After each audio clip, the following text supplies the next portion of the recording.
A billionaire CEO asks an impossible question in Mandarin to 20 renowned experts. They all fail miserably. But when a poor little girl, the maid's daughter, whispers just 3 words, the shock is absolute. Before we dive in, let's light up this comment section with hearts from every corner of the world. The 47th floor of Morrison Tower gleamed with the cold elegance of ultimate success. Floor-to-ceiling windows framed Manhattan's skyline like a painting of conquest, while marble floors reflected the anxious faces of 20 linguistic experts who shifted uncomfortably in their leather chairs. The conference room smelled of expensive cologne, fresh coffee, and something else, the sharp scent of fear. Alexander Morrison stood at the head of the table, his steel-grey eyes scanning the assembled specialists with barely concealed frustration. At 31, he was the youngest self-made billionaire in the tech industry, known for his brilliant mind and his impossible standards. His tailored navy suit fit perfectly across his athletic frame, but there was a tightness around his jaw, a shadow beneath his eyes that spoke of sleepless nights and unresolved grief. "Let me be clear." Alexander's voice cut through the silence like a blade. "I didn't fly you here from Harvard, Stanford, and Beijing University to tell me it's difficult. I need the answer to this phrase." He tapped his tablet, and ancient Mandarin characters appeared on the massive screen behind him. This specific dialect, this exact context. Someone in this room should be able to translate it. The specialists exchanged uncertain glances. Dr. Patricia Chen, a renowned linguistics professor from UC Berkeley, cleared her throat nervously. "Mr. Morrison, the characters themselves are clear, but the contextual meaning, it's extraordinarily complex. This appears to be from a very specific regional dialect from Sichuan province, possibly from the early Ming dynasty literary tradition, but with modern colloquial modifications that I don't need a history lesson." Alexander interrupted, his patience fraying. "I need the translation, the precise meaning. A younger specialist, Doctor." James Wu leaned forward eagerly. "Sir, if I may suggest, the first character could mean eternal or forever, but in this context, considering the classical poetry structure, it might also imply beyond time or even transcendent. Could mean, might imply." Alexander's voice dropped dangerously low. "I'm paying each of you $10,000 for this consultation, and all I'm getting is speculation." The room fell silent. Outside the conference room, barely audible through the heavy doors, came the soft sound of a vacuum cleaner. The building's evening cleaning crew had arrived, as invisible and unnoticed as ghosts moving through the lives of the powerful. Inside the adjacent hallway, Maria Santos pushed her cleaning cart with practiced efficiency. At 34, she had the worn hands of someone who had worked hard all her life, but her dark eyes still held a fierce determination. She had immigrated from the Philippines 3 years ago, leaving behind a difficult past to build a better future for her daughter. The job at Morrison Tower was a blessing. It paid better than her previous 3 jobs combined, even if it meant working until midnight.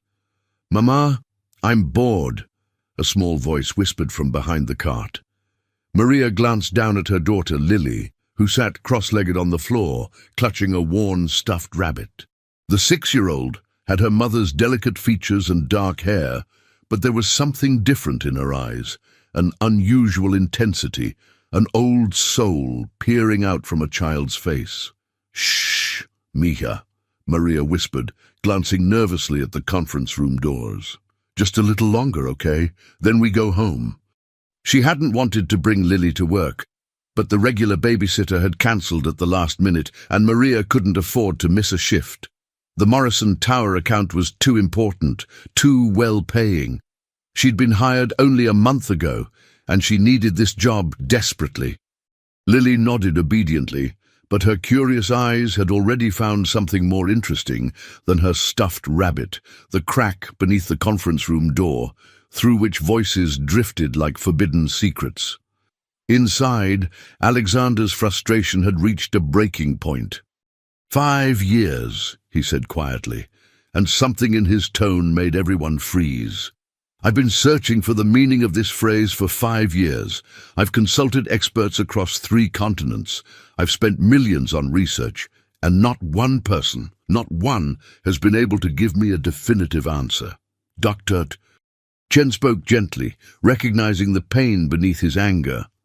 Mr. Morrison, may I ask, why is this particular translation so important to you?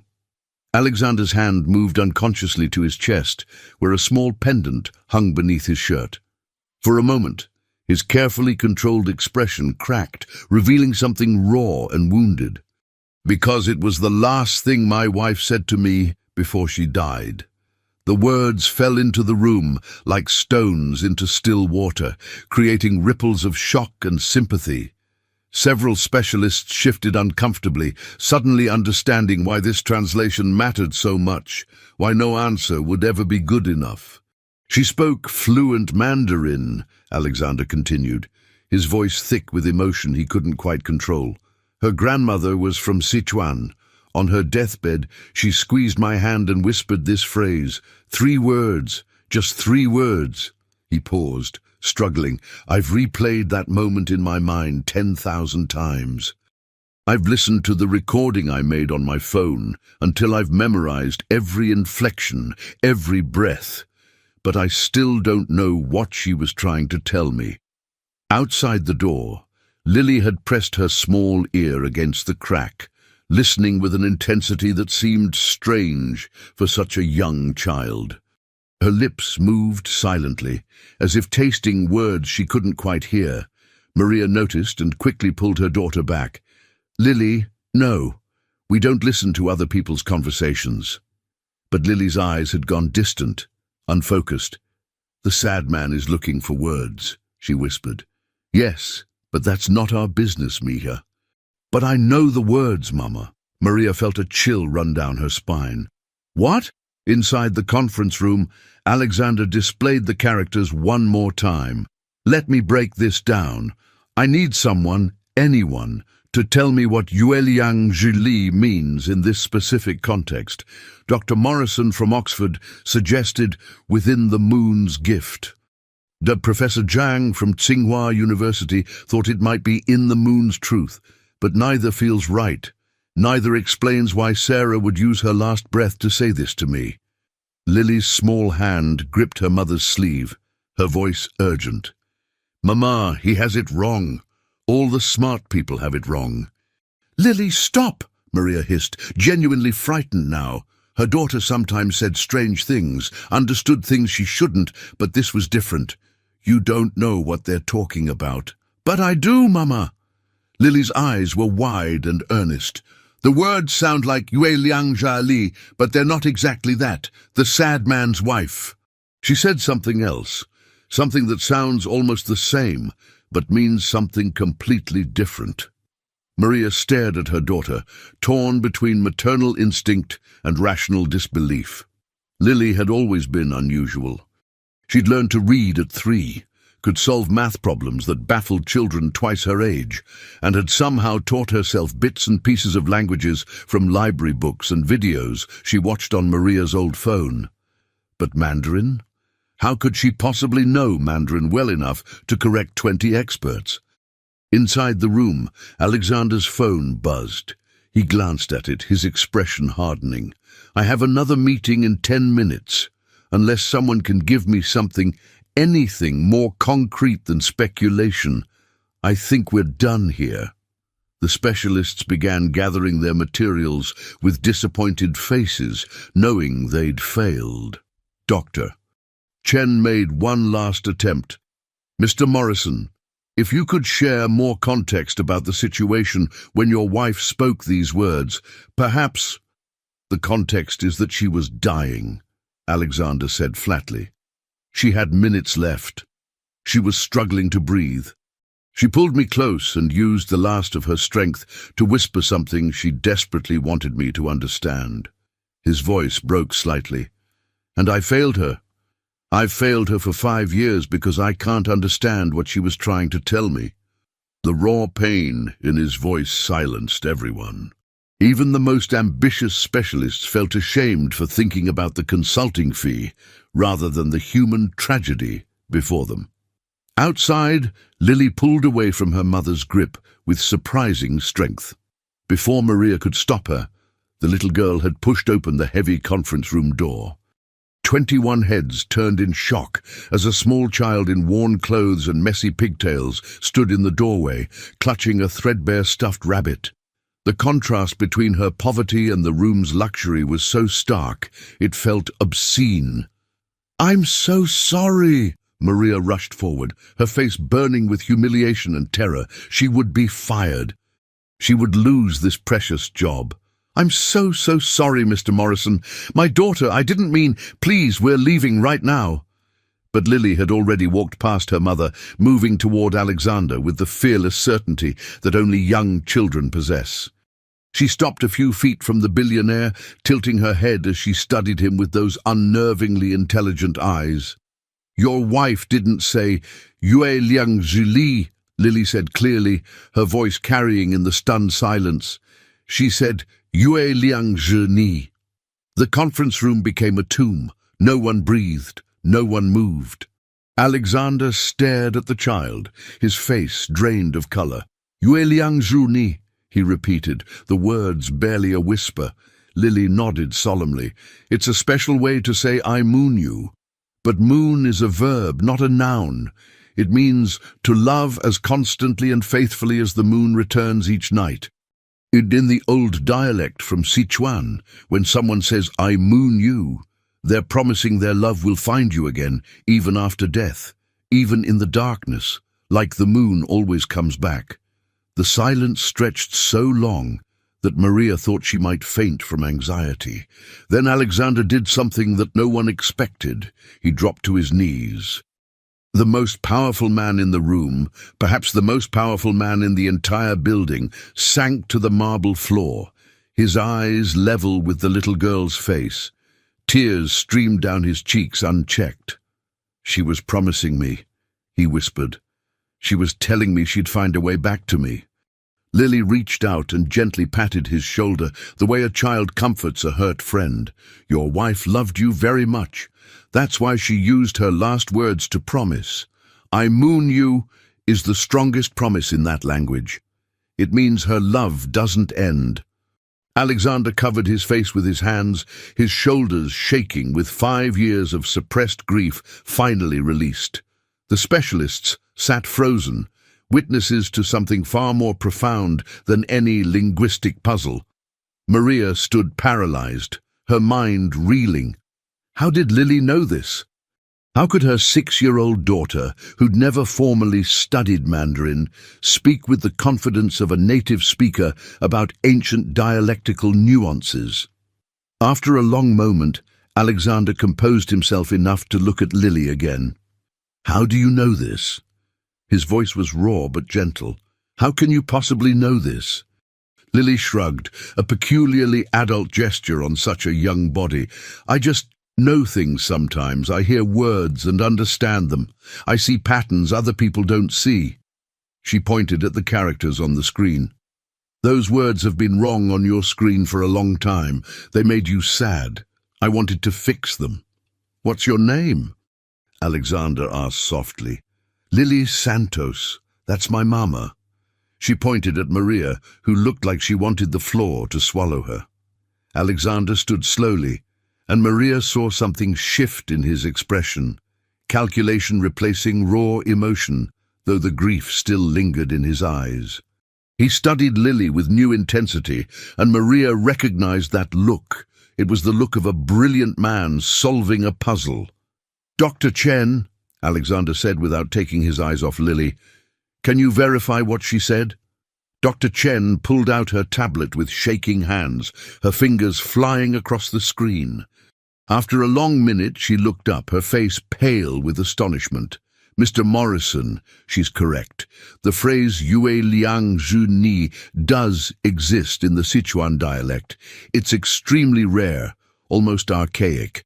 I had to access a database of classical Chinese poetry and folk sayings. The translation she provided, it's accurate, remarkably, impossibly accurate. And a 6-year-old child just knew this off the top of her head, Alexander said slowly. A child whose mother. He turned to Maria. Mrs. Santos, I need to speak with you and your daughter. Not now, I'm barely holding myself together, but tomorrow. Can you come to my office at 9 a.m.? Maria's voice shook. Mr. Morrison, I swear to you, I didn't bring her here to... We didn't mean to interrupt. I know. His expression softened slightly. You're not in trouble. In fact, he paused, choosing his words carefully. Your daughter just gave me something 20 experts couldn't. She gave me peace. She gave me understanding. She gave me back the last gift my wife tried to give me before she died. His voice thickened again. Tomorrow at 9, please. It wasn't a request from an employer. It was a plea from a grieving man who had just glimpsed light in 5 years of darkness. Maria nodded mutely, taking Lily's hand. As they turned to leave, Lily looked back at Alexander one more time. Your wife is proud of you, she said simply. She watches from where the moon is brightest. Then the little girl and her mother disappeared into the hallway, leaving behind a room full of stunned experts and one billionaire who had just had his entire world shifted on its axis by 3 whispered words from the most unexpected source imaginable. Alexander stood alone at the window after everyone had left, staring out at the Manhattan night where the moon was just beginning to rise. He pressed his hand against the glass, and for the first time in 5 years, he whispered back to the wife he'd lost. I moon you too, Sarah. I moon you too. But even as peace settled over him, new questions bloomed in his mind like night flowers. How did a 6-year-old daughter of a cleaning woman know ancient Sichuan dialect? What other impossible knowledge lived behind those wise old eyes?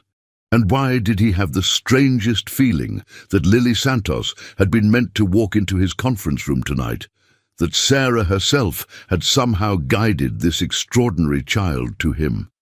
Tomorrow would bring answers. Tonight brought only moonlight, tears, and the beginning of something that would change both their lives forever. Maria Santos didn't sleep that night. She sat at the tiny kitchen table of their cramped studio apartment in Queens, watching Lily sleep peacefully on the pull-out couch across the room. The child's chest rose and fell with innocent rhythm, her stuffed rabbit tucked under her chin, completely unaware of the earthquake she'd triggered in their lives. How did her daughter know those things? Maria had always known Lily was different, special. From the moment she was born, there had been something unusual about her. The nurses in Manila had commented on how intently the newborn stared, how she seemed to study faces instead of simply looking at them. By 18 months, Lily was speaking in complete sentences. By 3, she was reading chapter books.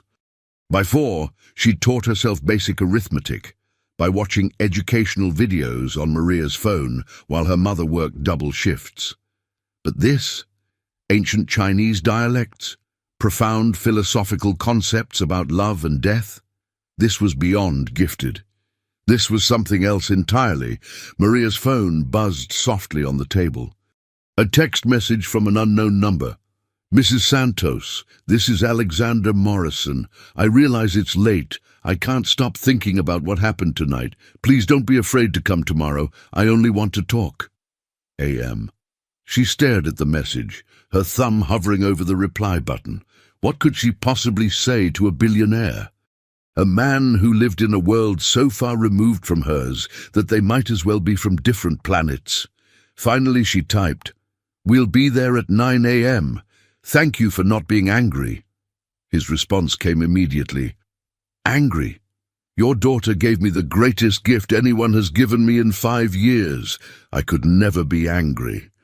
Maria set down her phone and buried her face in her hands. She should feel relieved. Instead, she felt terrified, because deep in her gut she knew that tomorrow would change everything. When powerful people took an interest in something or someone, ordinary lives became extraordinary, and not always in good ways. The next morning, Morrison Tower looked different in the daylight. Less intimidating, perhaps, but somehow more imposing. Maria had dressed Lily in her nicest outfit, a simple blue dress that was slightly too small, clean white sneakers that Maria had scrubbed the night before. She'd braided Lily's hair carefully, trying to make her daughter look presentable for a world where everything cost more than they made in a month. The elevator to the executive floor required a special key card, which the security guard provided with a knowing smile. "Mr. Morrison is expecting you," he said kindly. 68th floor. As the elevator climbed, Maria's stomach dropped. Lily, on the other hand, seemed completely calm, humming a soft melody that Maria didn't recognize. "Mija, when we get there, let me do the talking, okay?" Maria said nervously. "Don't interrupt. Don't touch anything. Just be polite and quiet." Lily looked up at her mother with those impossibly old eyes. "Mama, the sad man just wants to understand. He's not scary." "He's a billionaire, Lily. We're not the kind of people billionaires usually spend time with." "Maybe that's why we can help him," Lily said simply. The elevator doors opened directly into a reception area that looked like it belonged in a modern art museum. Everything was white, chrome, and glass. An elegant woman in her 50s sat behind a curved desk, her smile professional but warm. "Mrs. Santos? I'm Margaret, Mr. Morrison's executive assistant. He's ready for you." She stood and gestured toward a set of double doors. "Can I get you anything? Coffee? Juice for the little one?" "We're fine, thank you," Maria managed. Margaret knocked once, then opened the doors to Alexander Morrison's office.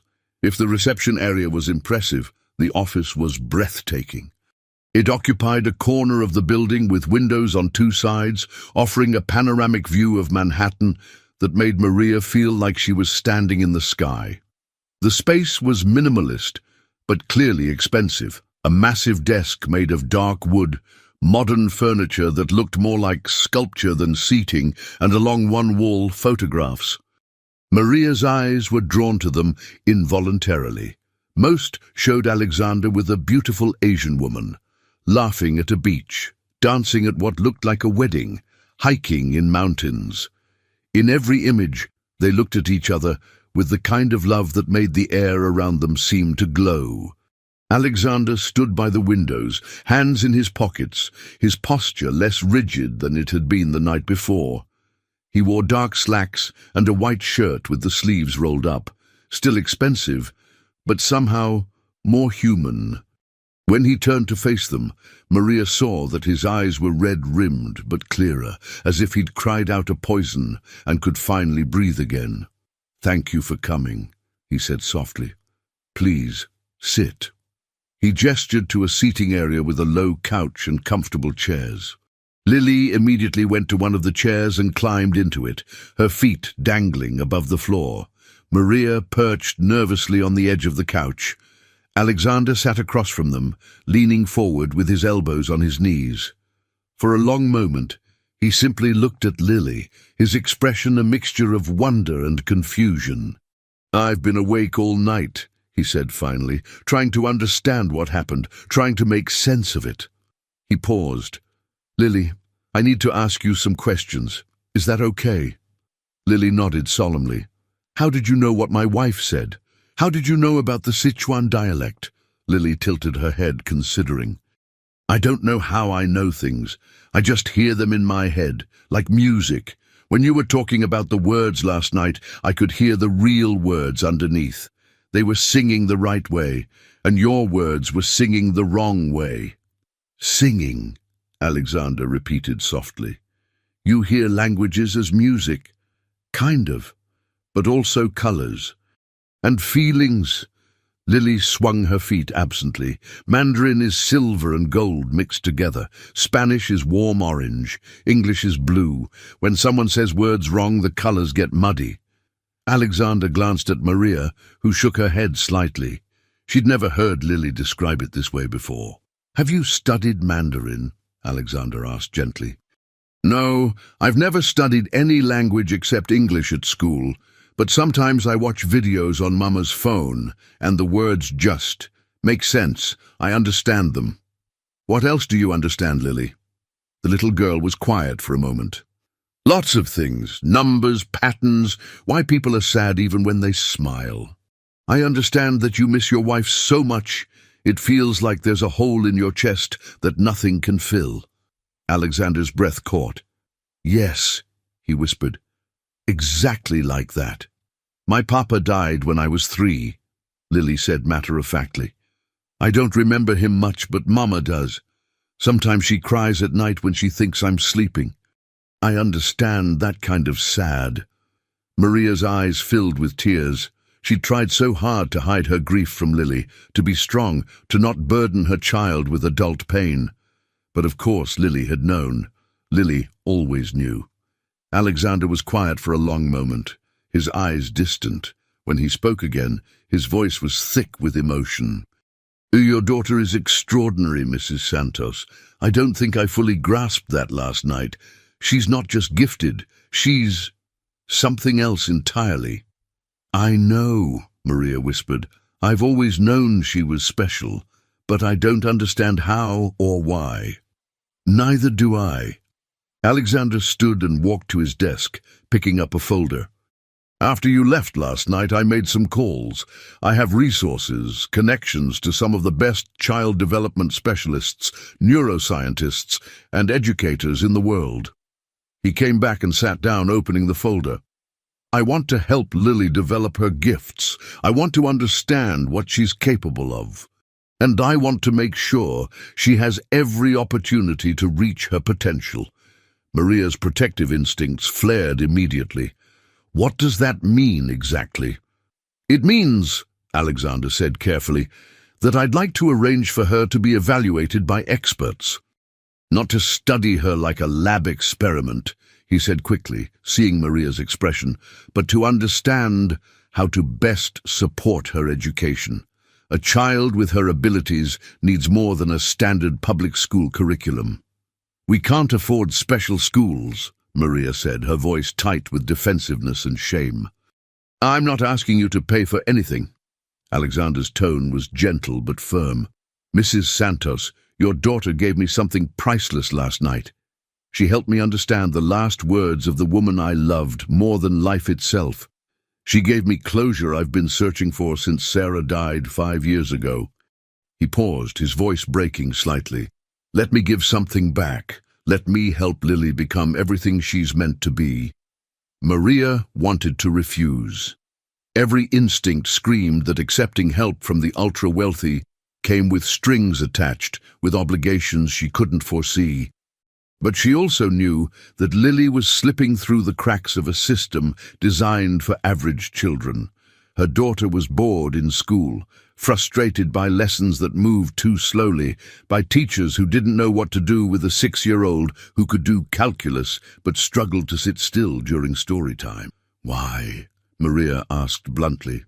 Why do you really want to help us? Nobody helps people like us without wanting something in return. Alexander met her eyes directly. Because Sarah would have wanted me to.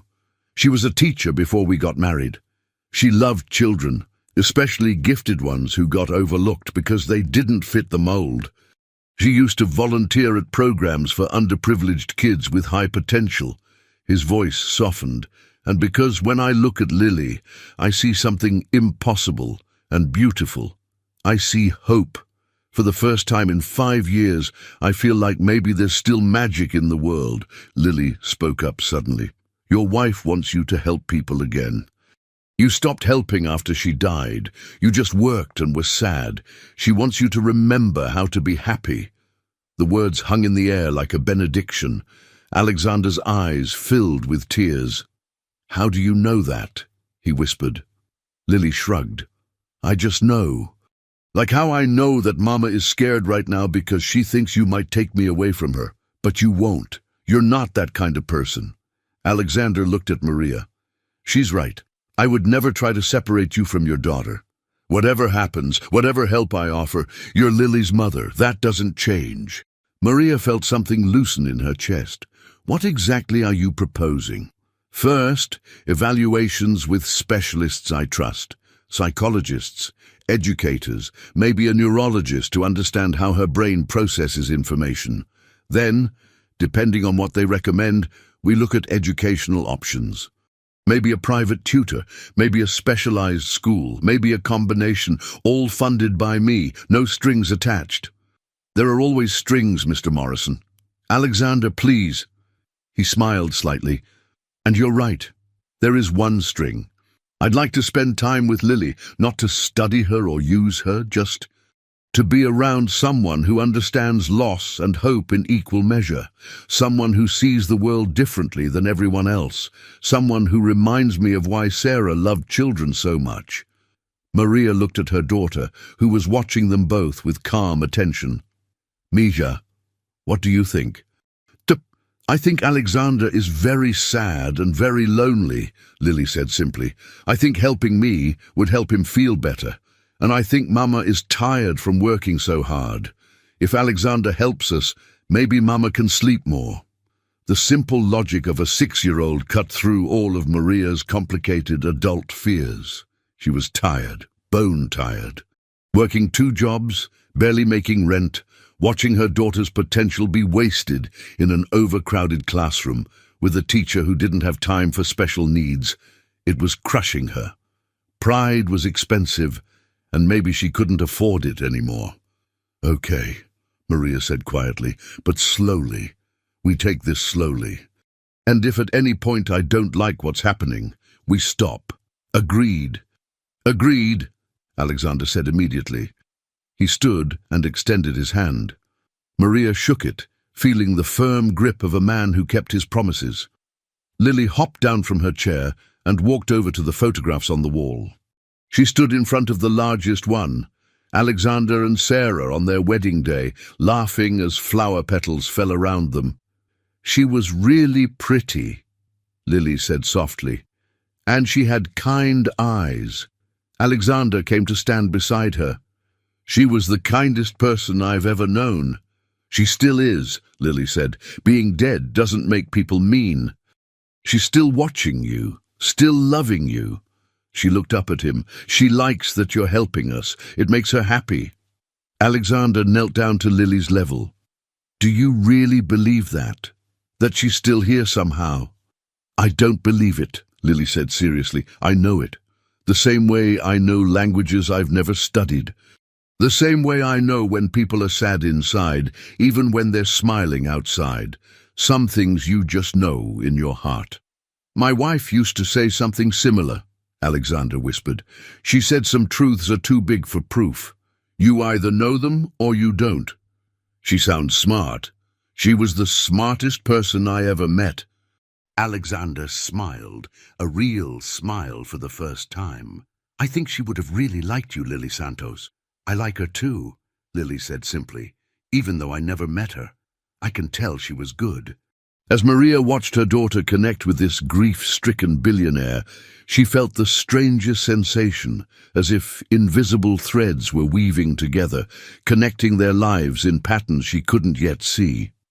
As if some force beyond understanding had pushed Lily through that conference room door last night for reasons that went deeper than coincidence.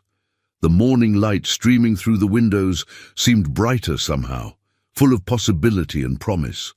And for the first time since her husband had died, Maria allowed herself to feel something dangerous and wonderful, hope. But neither she nor Alexander could have guessed the challenges that lay ahead, the scrutiny, the jealousy, the obstacles that would test every promise made in this moment. Because when a cleaning woman's daughter becomes the obsession of a billionaire's grief, the world notices. And the world is rarely kind to those who don't stay in their assigned places. For now, though, in the golden light of a Manhattan morning, 3 people who had all known loss found something unexpected. The beginning of a family that had nothing to do with blood and everything to do with fate. 3 weeks later, Maria stood in the waiting room of the Cognitive Development Institute on Park Avenue, feeling like an imposter in a world of privilege. The space was decorated with abstract art and comfortable furniture that probably cost more than her yearly rent. Soft classical music played from hidden speakers. Everything whispered money and exclusivity. Lily sat beside her, swinging her legs and coloring in a book that one of the receptionists had provided.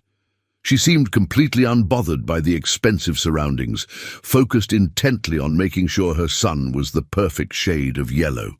This was the third evaluation in as many weeks. First had been Dr. Patricia Reeves, a child psychologist who'd spent 4 hours with Lily doing puzzles, answering questions, and playing what looked like games, but were actually sophisticated cognitive tests. Then came Dr. James Chen, a neurologist who'd done brain scans and mapping that showed unusual activity in areas associated with language processing and pattern recognition. Today was Dr. Sarah Brennan, and Maria hadn't missed the significance of the first name. Alexander had mentioned it quietly when setting up the appointment. Sarah was named after my wife. She's the best developmental specialist in the country. If anyone can help us understand Lily's gifts, it's her. The door to the inner office opened, and a woman in her early 60s emerged. She had kind eyes behind stylish glasses and grey hair pulled back in a neat bun. "Mrs. Santos, Lily, I'm Dr. Brennan. Please come in." The office was warm and inviting, filled with toys, books, and comfortable seating. Not sterile like the neurologist's office, but welcoming. Dr. Brennan gestured for them to sit on a plush couch while she took a chair across from them. "First, let me say that I've reviewed all the previous evaluations, Doctor." Brennan began, her voice calm and professional, "and I've never seen results quite like Lily's. She's extraordinary in ways that challenge our standard understanding of cognitive development." Maria's hand tightened around her purse. "Is something wrong with her?" "Wrong? No, absolutely not." Dr. Brennan smiled warmly. "Lily is healthy, happy, and remarkably well-adjusted, despite having cognitive abilities that are, frankly, unprecedented. Her IQ tests above what we can accurately measure with standard tools. Her language acquisition abilities are prodigious, and her emotional intelligence is off the charts." "So what does that mean?" Maria asked carefully. "Doctor." Brennan leaned forward. "It means Lily needs an educational environment that can challenge and nurture her abilities. A typical classroom, even a gifted program, won't be sufficient.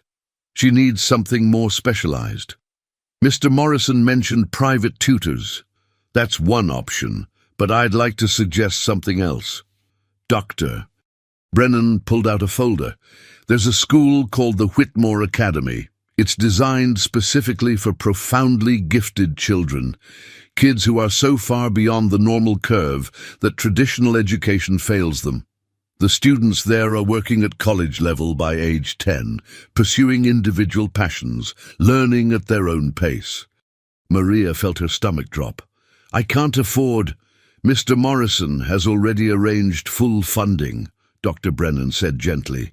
"Tuition, materials, transportation, everything. That's not what I'm asking. What I need to know is if you're comfortable with Lily attending, because it would mean significant changes to your daily routine." "What kind of changes?" "The academy has small class sizes, usually 5 to 8 students per instructor. School runs from 8 a.m. to 4 p.m. 5 days a week. There are also optional enrichment activities in the evenings and weekends. Lily would be challenged in ways she's never experienced before." Maria looked at her daughter, who had been listening quietly. "Misha, what do you think?" Lily set down her crayon. "Would I learn new things? Real things? Not just stuff I already know?" Dr. Brennan smiled. "Yes, things that would challenge even you. Mathematics, multiple languages, science, philosophy, art, whatever interests you most. And you'd be with other children who think the way you do. Other kids like me?" Lily's eyes widened. Really? Really? Children who see patterns in everything, who understand concepts that most adults struggle with, who sometimes feel lonely because nobody else seems to think the way they do. Lily looked at her mother with such hope that Maria felt her heart crack. She hadn't realized how isolated her daughter had felt, how much Lily had been holding back to fit in with children who couldn't begin to understand her. "I want to try," Lily said softly. "I want to meet kids who understand." Maria swallowed hard. "Okay, we'll try it." Dr. Brennan nodded approvingly. "Excellent. I'll coordinate with the academy. Classes start next Monday." She paused. "There's one more thing. Mr. Morrison asked if he could be involved in Lily's education, not as a teacher, but as a mentor. Someone she could talk to about what she's learning. Would you be comfortable with that?" Maria hesitated. Over the past 3 weeks, Alexander had been nothing but respectful and appropriate. He'd kept his distance, letting the professionals do their work, only checking in occasionally to ask how things were going. But allowing him deeper into their lives felt significant, like crossing a line they couldn't uncross. "He's been very sad," Lily said quietly. "Helping me learn makes him less sad. He thinks about his wife less painfully when he's thinking about my questions instead." Dr. Brennan looked startled. "That's remarkably perceptive, Lily." "She sees things," Maria said simply. It was becoming her standard explanation for her daughter's unsettling insights. "Well, she's not wrong," Dr. Brennan said carefully. "I've known Alexander Morrison for 15 years. After Sarah died, he became a shell of himself. Brilliant in business, but hollow everywhere else. These past few weeks, since he met Lily, I've seen glimpses of the man he used to be. He's engaged again, curious, hopeful. That's a lot of responsibility to put on a 6-year-old, Maria said, an edge of protectiveness in her voice. "You're absolutely right," Dr. Brennan agreed, "which is why I'm here to make sure Lily's well-being comes first. Always. If at any point this arrangement becomes unhealthy for either of them, we stop. But right now, I see 2 people who need each other, a child who needs guidance and resources, and a man who needs purpose and connection. Sometimes the universe brings people together for reasons we don't immediately understand." Maria wanted to argue to protect her daughter from becoming anyone's emotional support, but she also couldn't deny what she'd seen. Lily bloomed around Alexander. She asked him questions about business and science and the world with fearless curiosity, and he answered with patience and joy, treating her intellect with respect rather than condescension. "Okay," Maria said finally, "but slowly, and I need to be involved. I won't have Lily spending time with him without me there." "Of course," Dr. Brennan said. "Your boundaries are important and will be respected." And that evening, Maria and Lily sat in Alexander's penthouse for the first time. Maria had expected something cold and modern, a bachelor's showcase of wealth. Instead, she found a home that still mourned. Photographs of Sarah covered every surface. Laughing, reading, cooking, traveling, the furniture was comfortable rather than fashionable. Books overflowed from shelves. A piano sat in one corner, sheet music still spread across its stand. It was as if Alexander had frozen time 5 years ago and refused to let it move forward. "I should probably take some of these down," Alexander said, noticing Maria's gaze. "My therapist keeps suggesting it. Says I need to move forward and create new memories." He smiled sadly. "But I like being surrounded by her. It feels less lonely." "You don't have to change anything for us," Maria said softly. Lily had wandered over to the piano. She pressed one key, then another, her head tilted as if listening to something beyond the notes. "Do you play?" Alexander asked her. "No, but I like how the sounds fit together. They make patterns." She played a simple scale, then frowned. "This one is sad. It's reaching but can't find what it's looking for." Alexander stared at her. That's a minor scale. How did you know it was sad?" "The spaces between the notes. They're hungry. He sat down at the piano bench beside her. Sarah played. She was teaching me before she got sick, but I haven't touched it since. He looked at the keys as if they might bite. Every time I try, I just hear her voice correcting my finger position. Maybe that's good, Lily said. Maybe she's still teaching you. Alexander's hands hovered over the keys, trembling. Then, slowly, he began to play. It was halting and imperfect, but recognizable. Clair de Lune, the Moonlight Sonata. Halfway through, his hands stilled and his shoulders began to shake. Lily put her small hand on his arm. It's okay to cry. Crying is just love that has nowhere to go. Alexander pulled the little girl into a hug, weeping into her hair. Maria started to intervene, to protect her daughter from this grown man's overwhelming grief, but something stopped her. Lily wasn't frightened or uncomfortable. She was patting Alexander's back the way she did when Maria was upset, offering comfort with the simple certainty that love could heal. After a long moment, Alexander composed himself. "I'm sorry. That was inappropriate." "No," Maria said quietly. "It was human." He looked at her with red-rimmed eyes. "I used to think I was handling Sarah's death well. I threw myself into work, made billions, built an empire. But I was just running. Lily makes me stop running. She makes me feel things I've been avoiding for 5 years. "Is that good or bad?" Maria asked. "I don't know yet," he admitted, "but it feels necessary. Like lancing a wound, so it can finally heal properly." Over the next hour, something shifted. They ordered pizza, Alexander's suggestion, which surprised Maria with its normalcy. They ate sitting on the floor around the coffee table because Lily insisted it was more fun than the formal dining room. They talked about nothing important, favorite colors, silly jokes, whether pineapple belonged on pizza, a debate that became surprisingly heated. For a few hours, they weren't a billionaire, a cleaning woman, and a prodigy. They were just 3 people sharing a meal and laughing together. Maria caught herself smiling more than she had in months. But as the evening wound down and Maria began gathering their things to leave, Alexander's doorbell rang. He frowned. He wasn't expecting anyone.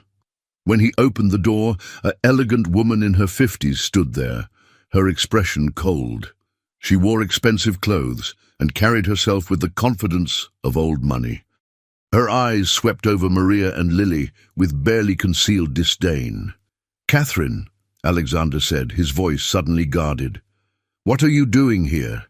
"I came to see if the rumors were true," the woman said, stepping inside without invitation. "That my nephew has been spending his time with." She paused, her gaze settling on Lily with something between curiosity and contempt. Unusual company. Maria felt her spine stiffen. She recognized that tone, that look. She'd experienced it 1,000 times, the judgment of the wealthy toward those they considered beneath them. "This is Mrs.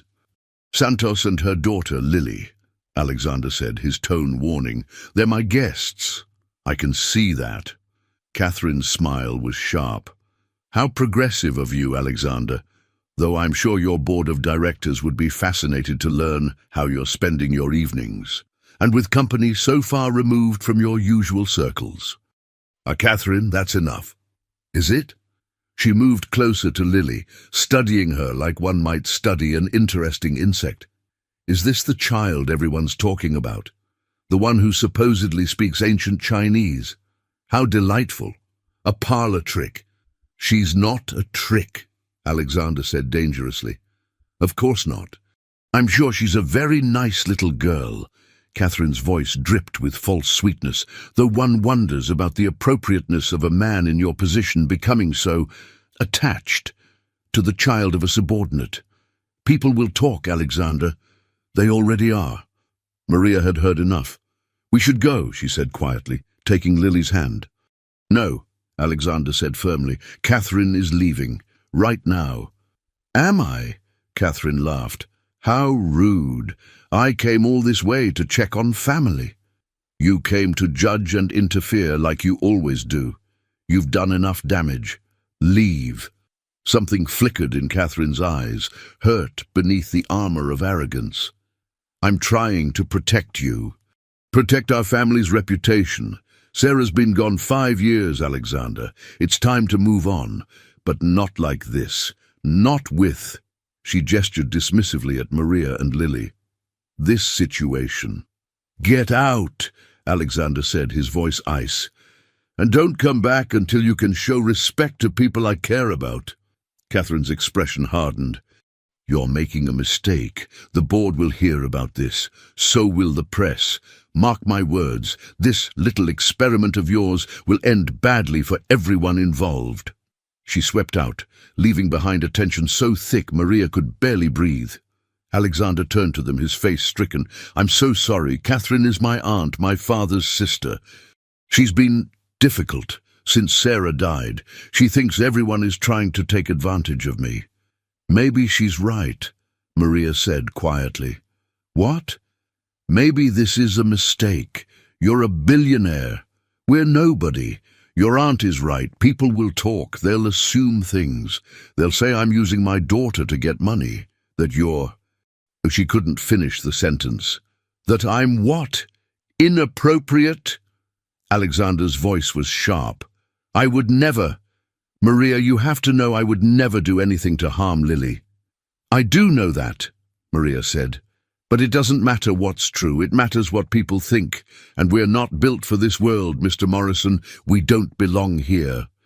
"Alexander," he corrected softly. "And you belong anywhere Lily's potential can flourish, anywhere she can learn and grow and become everything she's meant to be." "At what cost?" Maria's eyes filled with tears.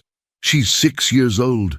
She shouldn't have to deal with people like your aunt looking at her like she's something dirty." Lily had been quiet through all of this, but now she spoke. "The angry lady is scared." "What?" Alexander knelt beside her. "Your aunt. She's scared that you'll forget your wife if you love anyone else. She thinks keeping you sad keeps you loyal to Sarah's memory. But that's wrong." Lily looked up at him with those impossibly wise eyes. "Your wife doesn't want you to be alone forever. She wants you to be happy again. The angry lady doesn't understand that." Alexander stared at her, then laughed, a broken sound somewhere between humor and despair. "How do you see these things?" "I just do. Like how I know Mama is scared right now, but also relieved because she's been waiting for something to go wrong. She doesn't believe good things happen to people like us." Lily looked at her mother. "But maybe they do, Mama. Maybe sometimes they do." Maria pulled her daughter close, tears streaming down her face. She wanted to protect Lily from disappointment, from the inevitable moment when this fairy tale came crashing down. But she also wanted to believe that the universe could be kind, that miracles happened, that a little girl's wisdom and a billionaire's grief could somehow create something beautiful instead of tragic. "I need time to think," Maria said finally, "about the school, about all of this." "Take all the time you need," Alexander said, "but please don't let Catherine's poison convince you that we're doing something wrong. Lily deserves every opportunity, and he paused, "I deserve to heal. We're helping each other. That's not wrong. That's grace." As Maria and Lily left the penthouse that night, riding the elevator down to the street where their bus waited, Maria felt like she was standing at a crossroads. One path led back to safety, their small apartment, their simple life, their world where expectations were low and disappointments were manageable. The other path led somewhere she couldn't see, full of promise and danger in equal measure. Behind them, in his penthouse, Alexander stood at the window watching them disappear into the Manhattan night. And for the first time, he felt the stirring of something beyond grief. Not replacement. Sarah would always be irreplaceable. But maybe space beside the grief for something new, something healing. He picked up his phone and called his lawyer.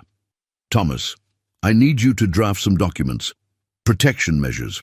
I want to establish a trust for Lily Santos's education. something that can't be questioned or revoked, regardless of what happens to me or my company.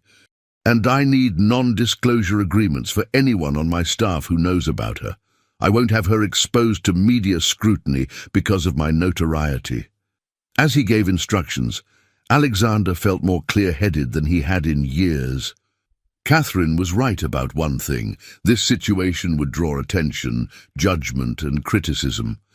But she was wrong about everything else. This wasn't a mistake. This was purpose. This was what Sarah would have wanted. This was love expressing itself in the only way left available, through helping someone else. And somewhere between the penthouse and the bus stop, in the cool October night, Lily looked up at her mother and said, "It's going to be okay, Mama, I promise. The scared times come before the happy times. That's how stories work." Maria hugged her daughter tighter and chose to believe, just for tonight, that 6-year-old wisdom might be more reliable than adult cynicism. That fairy tales sometimes came true. That the universe might finally be offering them a break. She had no way of knowing that Catherine Morrison was already making phone calls of her own, setting in motion events that would test every promise made, every hope cherished. That the battle for Lily's future was just beginning. That love, even the purest kind, would need to prove itself strong enough to withstand the cruelty that privilege sometimes breeds. But that was tomorrow's problem. Tonight, they had pizza in their bellies, hope in their hearts, and each other. For now, that was enough. 2 months into Lily's enrollment at Whitmore Academy, the storm Catherine had promised finally broke. Maria was at work, scrubbing floors in a different office building, when her phone rang. The number was unfamiliar, but something made her answer. "Mrs. Santos? This is Jennifer Hartley from Channel 7 News. I'd like to ask you some questions about your relationship with Alexander Morrison." Maria's blood ran cold. "I don't know what you're talking about." "We have sources that say Mr. Morrison has been spending significant time with you and your 6-year-old daughter.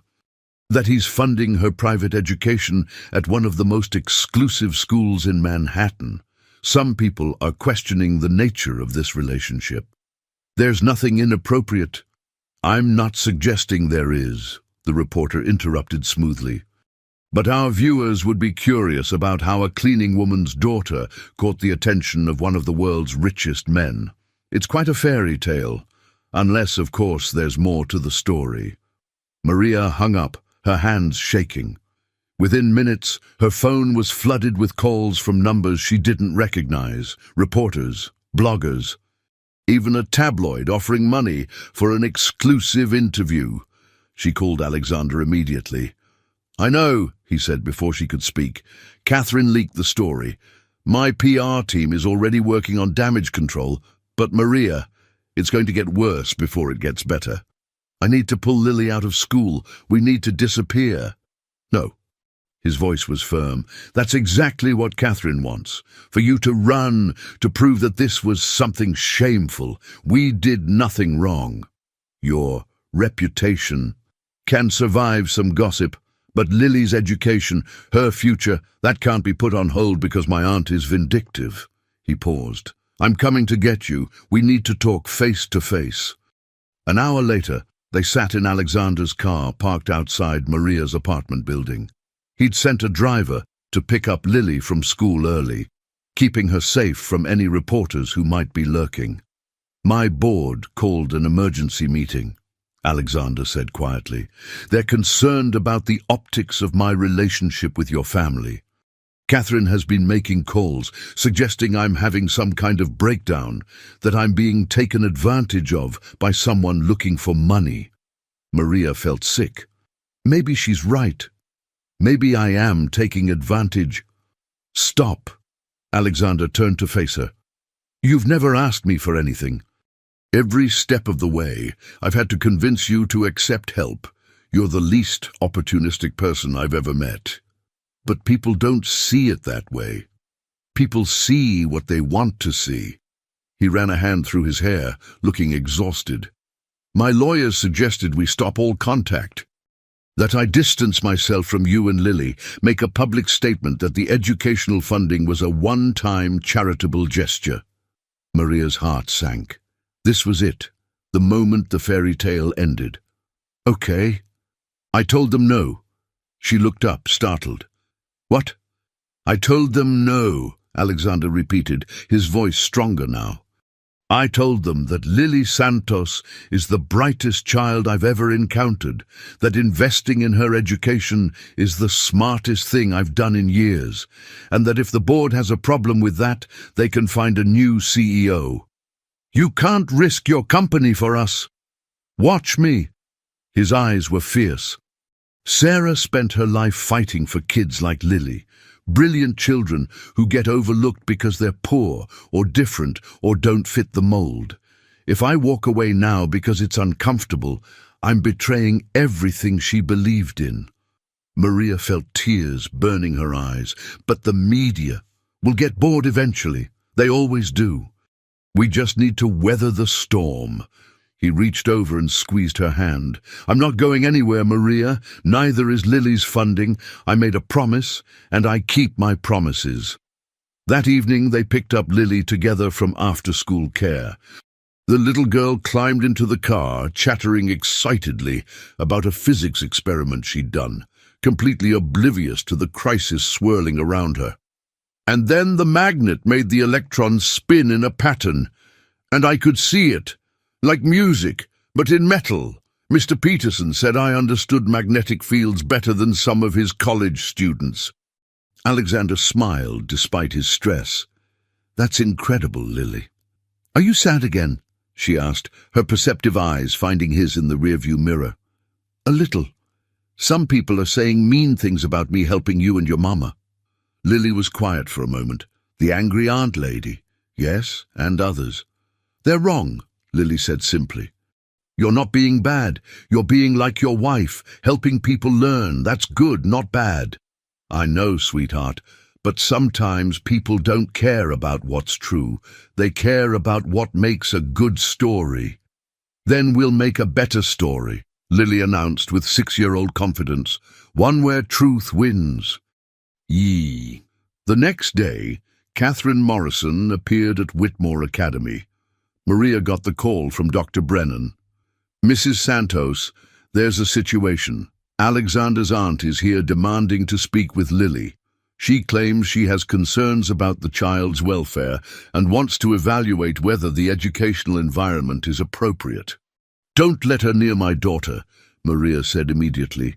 I won't, but she's threatening to bring child services to suggest that Lily's being exploited. I think you should come down here. Maria arrived to find Catherine in the headmaster's office, looking immaculate and righteous.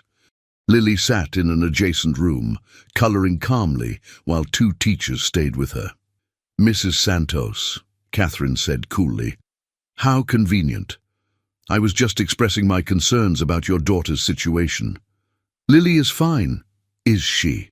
A 6-year-old being paraded around as some kind of miracle child, being used to manipulate my nephew's grief. That sounds like exploitation to me, Dr. Brennan intervened. Ms. Morrison, I've been working with gifted children for 30 years. Lily is thriving here. She's happy, engaged, and developing beautifully. There's no exploitation happening. Of course you'd say that, Catherine snapped. Alexander is paying you. You're all complicit in this. This scheme. What scheme? Maria's voice shook with anger. My daughter is getting an education, that's all. Is it? Or are you using her exceptional abilities to secure a wealthy benefactor, perhaps hoping Alexander's gratitude will turn into something more lucrative? The accusation hung in the air like poison. Maria stepped closer to Catherine, her voice low and dangerous. I don't want Alexander's money. I didn't ask for any of this. But my daughter deserves every opportunity to reach her potential, and I won't let you or anyone else take that away from her because you're bitter and jealous. Jealous? Catherine's laugh was sharp. Of what? Of Lily, of me, of anyone who makes Alexander smile again. Maria's insight surprised even herself. You've kept him trapped in grief because it made you feel needed. Now he's healing, and you're losing control." Catherine's face went white, then red. "How dare you? No, how dare you?" Maria's voice rose. "You don't care about Lily's welfare. You care about maintaining power over your nephew. You're using concern as a weapon, and I won't stand for it." The headmaster, Dr. Raymond Pierce, finally spoke. "Ms. Morrison, I'm going to have to ask you to leave. You have no legal standing to be here, and you're disrupting our school environment." "This isn't over," Catherine said coldly. "I have resources, connections. I will protect my family's reputation, even if Alexander won't." As Catherine swept out, Maria's legs nearly gave out. Dr. Brennan steadied her. "That took courage." "That took stupidity," Maria corrected. "I just made an enemy of one of the most powerful women in New York. You protected your daughter. That's never stupid." But as Maria collected Lily and headed home, she couldn't shake the feeling that she'd just escalated a war she couldn't win. Catherine had money, influence, and decades of experience manipulating the systems of power. Maria had nothing but a mother's fierce love and a billionaire's promise, and she wasn't sure either would be enough against the storm coming their way. That night, she held Lily close and whispered, "I'm sorry if this gets hard, mija." "It's okay, Mama," Lily murmured sleepily. "Hard things come before good things, like in stories. We're in the hard part now, but the good part is coming. I can feel it." Maria wished she had her daughter's faith, but all she felt was dread, heavy and cold, settling into her bones like winter. The letter arrived on a Tuesday morning, delivered by a process server who looked apologetic as he handed it to Maria outside her apartment building. "Petition for emergency custody evaluation," the document read. Catherine Morrison had filed a complaint with Child Protective Services, alleging that Maria was exploiting Lily's abilities for financial gain and that the child was being subjected to inappropriate pressure and attention from wealthy benefactors. Maria couldn't breathe. They were trying to take Lily away. She called Alexander immediately, her voice breaking. "They're going after custody." Catherine filed, "I know, my lawyers just informed me." His voice was tight with fury. "This is a scare tactic. They have no grounds, but we need to respond carefully." Alexander, this isn't your fight." "Yes, it is." His tone left no room for argument. "Meet me at my lawyer's office in an hour. We're going to end this." The law office of Chen and Associates occupied 3 floors of a building in Midtown.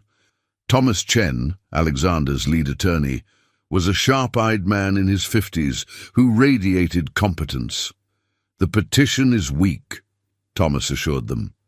"But we need to address it seriously. They're claiming Lily is being exploited, that her childhood is being stolen by educational pressure, and that you, Mrs. Santos, are allowing this because of financial incentives."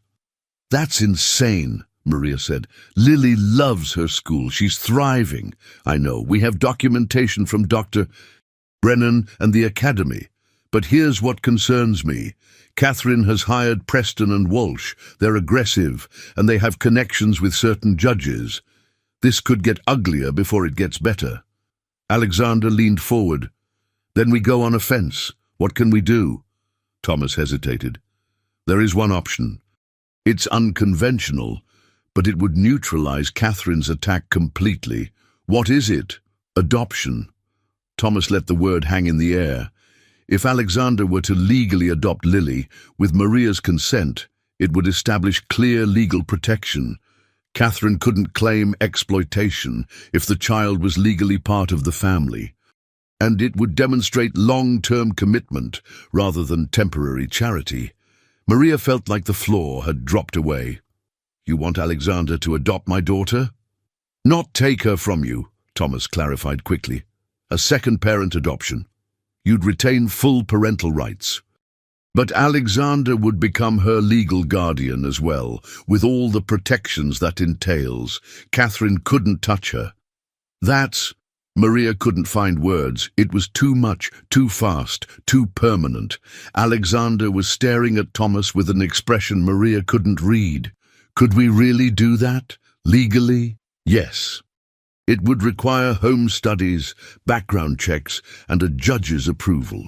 Given your resources and clean record, approval is highly likely. The question is whether both of you are comfortable with it. Maria looked at Alexander. This would tie you to us forever.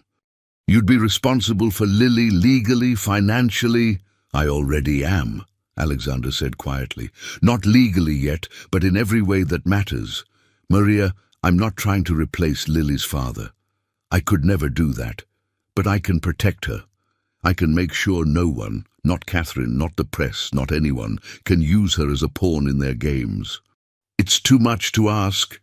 You're not asking, I'm offering. He turned to Thomas. Start the paperwork. Wait. Maria's mind was spinning. We need to think about this. Talk to Lily. This is huge. You're right. Alexander took a breath, visibly pulling himself back from the edge of desperation. We should talk to her, together. That evening, they sat with Lily in Alexander's living room. The little girl listened carefully as they explained what adoption meant, how it would make Alexander legally part of her family. Would I call you Daddy? Lily asked. Alexander's breath caught. Only if you wanted to, you could call me Alexander or Alex or whatever feels right to you. Lily considered this. I had a daddy. I don't remember him much, but Mama does. I don't want to forget him. You wouldn't, Maria said, tears in her eyes. Having Alexander in your life doesn't erase your papa. Would we live here? Lily looked around the penthouse. No, Alexander said firmly. You'd stay with your mama in your home. I'd just be there more, help more, legally be allowed to protect you when people like my aunt try to cause trouble. Lily was quiet for a long moment. Then she said something that stopped everyone's hearts. Your wife wanted you to do this. Alexander went pale. What? Sarah. She wanted you to have a family again, not to replace her, but to have love in your life. She's been guiding things. Lily spoke with calm certainty. That's why Mama got the job at your building. That's why I was there that night. Sarah has been helping from where she is now. Lily, sweetheart, that's... Maria started to say it was impossible, but the words died on her lips, because suddenly pieces clicked into place. The job at Morrison Tower had come through an agency Maria had never used before, from a manager who'd specifically requested her, despite having no references. The babysitter cancelling that exact night, forcing Maria to bring Lily to work, the conference room door being slightly ajar when it should have been closed, the perfect timing of everything. She loved children who needed help, Lily continued. And you needed help too. You needed a reason to keep living. She put us together because we needed each other. Alexander was crying silently. How do you know this? I just do, like how I know languages I've never studied. Some things are just true. You can feel them in your bones. She climbed into his lap, something she'd never done before. Sarah wants you to say yes. She wants you to be my other parent. Not replacing Papa, but being there like he can't be. Alexander held her, his face buried in her hair, his shoulders shaking. Maria watched this man, this powerful, brilliant man, break open with grief and hope and love, so tangled together they couldn't be separated. Okay, he whispered. Okay, if your mama agrees. If you really want this. Lily looked at Maria. Do you want this, Mama? Maria thought about protection, about resources, about the look on Catherine's face when she realized she'd lost. But mostly, she thought about the man holding her daughter, who had treated them with respect and kindness, who had kept every promise, who was offering not just money, but family. Yes, she said. Yes, I want this. The paperwork was filed the next day. Catherine's lawyers were notified that Alexander Morrison was pursuing legal adoption of Lily Santos, which effectively neutered their custody challenge. You couldn't claim a child was being exploited by someone who was becoming their legal parent through proper channels, but Catherine wasn't done.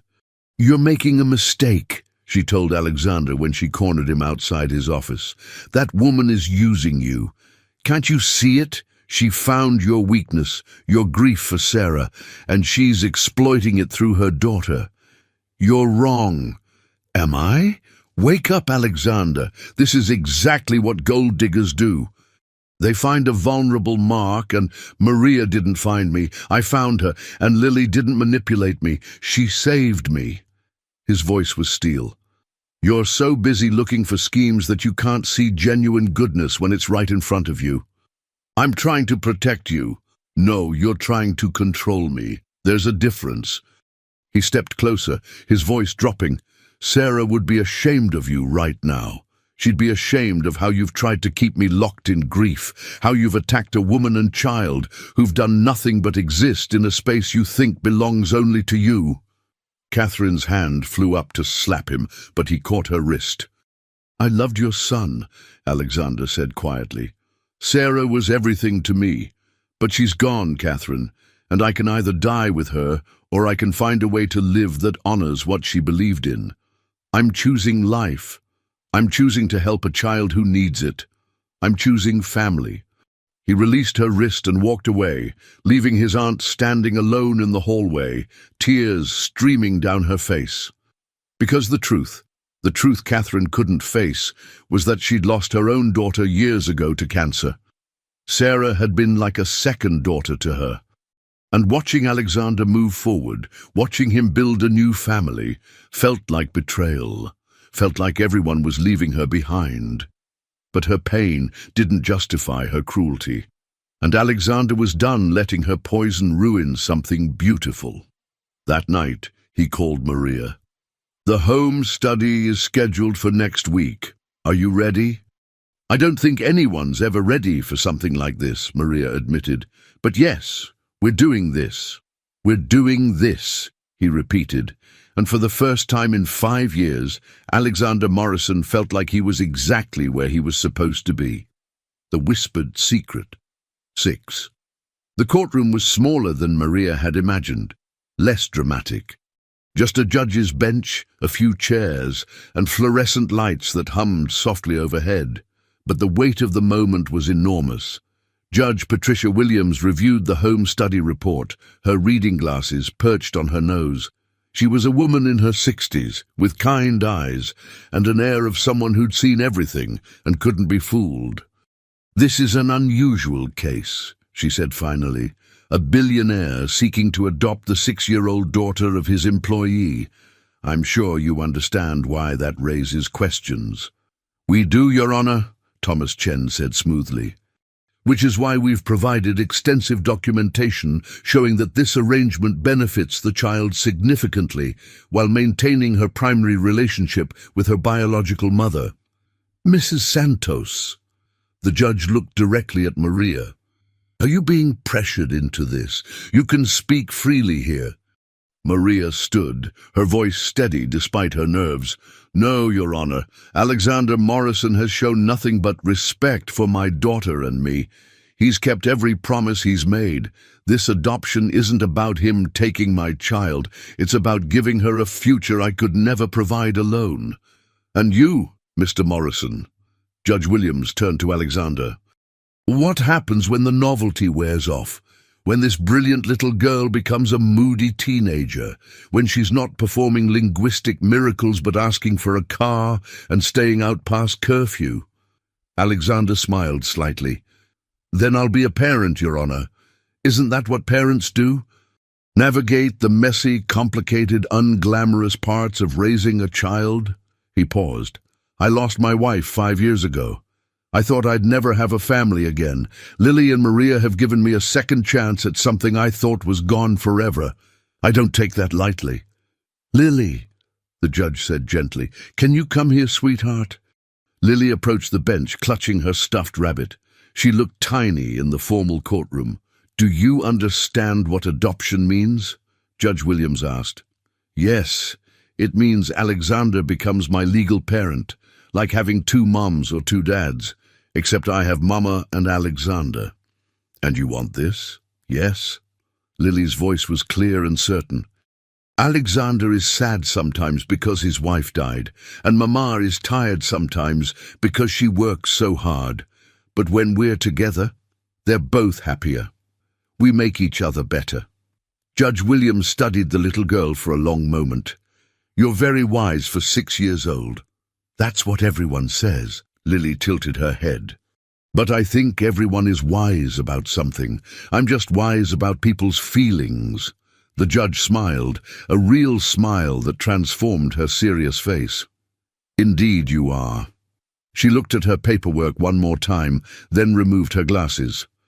"I've reviewed everything carefully. The home study is excellent. The child is thriving. Both parents clearly have the child's best interest at heart." She picked up her gavel. "Petition for adoption is granted. Mr. Morrison, you are now the legal co-parent of Lily Santos, with all rights and responsibilities that entails." The gavel came down. Maria burst into tears. Alexander pulled both her and Lily into a hug, his own eyes wet. Thomas Chen smiled with professional satisfaction. In the back of the courtroom, Dr. Brennan dabbed at her eyes, and in the hallway outside, Catherine Morrison stood watching through the door's window.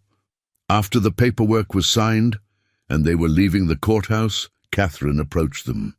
Maria tensed, ready to protect Lily, but Catherine's posture was different, smaller, defeated. "I came to apologize," Catherine said quietly. Alexander stopped, surprised. "Catherine, no, let me speak." She looked at Maria, at Lily, then back at Alexander.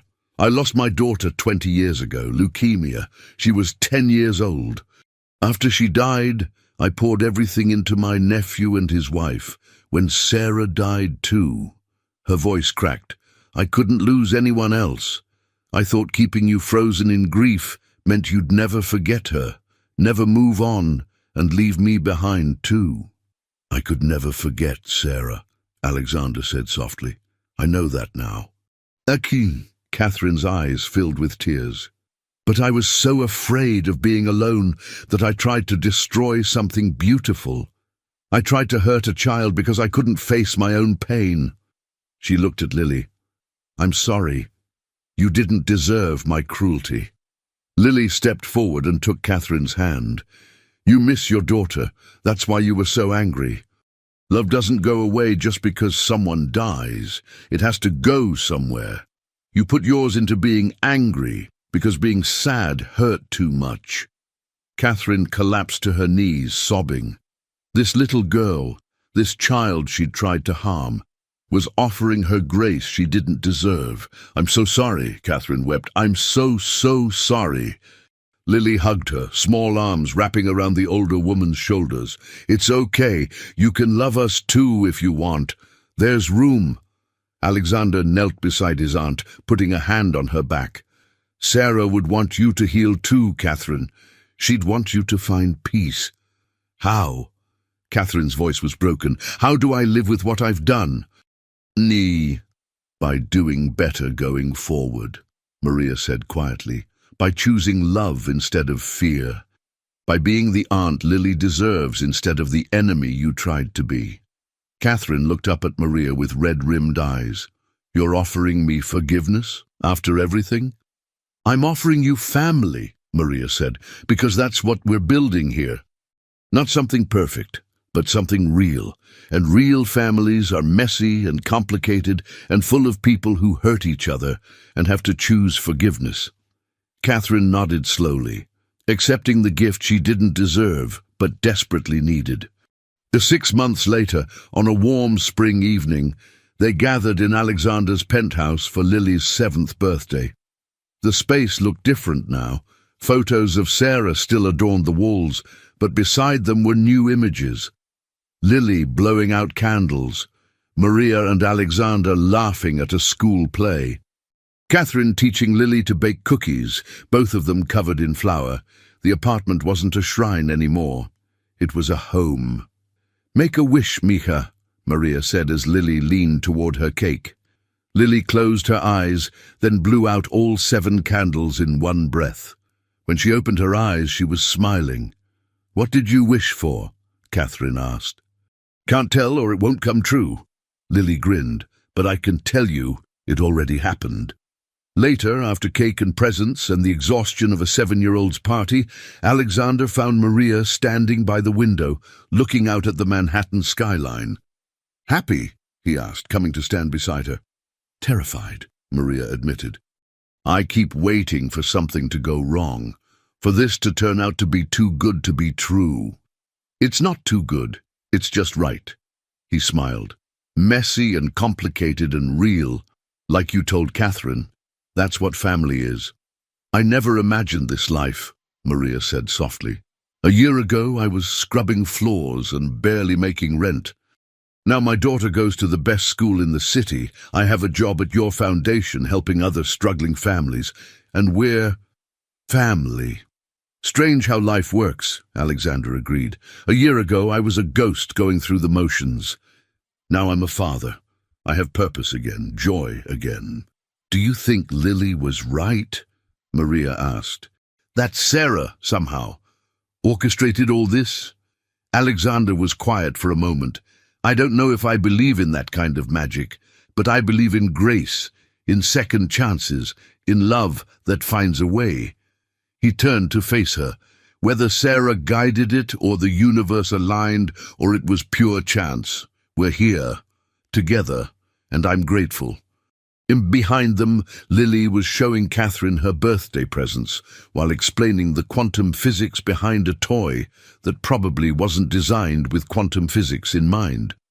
Catherine listened with genuine interest, no longer the bitter woman who'd tried to destroy them, but a grandmother figure learning to love again. "Thank you," Alexander said to Maria. "For what?"